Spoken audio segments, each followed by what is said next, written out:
महाराष्ट्र विरुद्ध सौराष्ट्र या रणजी करंडकाच्या साखळी सामन्याला नाशिकच्या अनंत कानेरी मैदानावर आज प्रारंभ झाला. दुसऱ्या दिवसाचा खेळ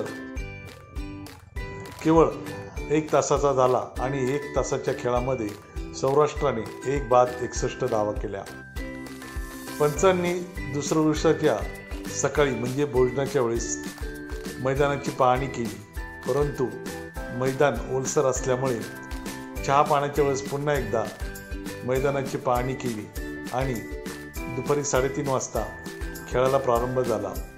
नाणेफेक जिंकल्यानंतर महाराष्ट्राच्या संघाने प्रथम क्षेत्ररक्षण करण्याचा निर्णय घेतला आणि सौराष्ट्राला फलंदाजीसाठी आमंत्रित केले.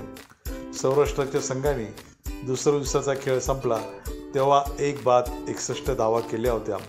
सौराष्ट्राच्या संघाने पहिल्या तासामध्ये 10 चौकार ठोकले. यावरूनच त्यांनी फटकेबाजी करण्याचा निर्णय घेतला आहे हे स्पष्ट होते.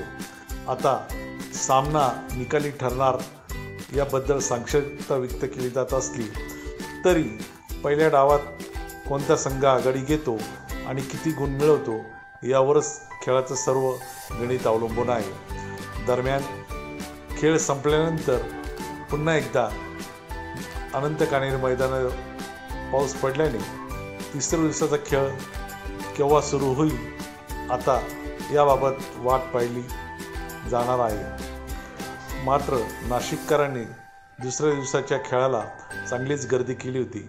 जवळजवळ 1,500 ते 2,000 प्रेक्षक यावेळी उपस्थित होते.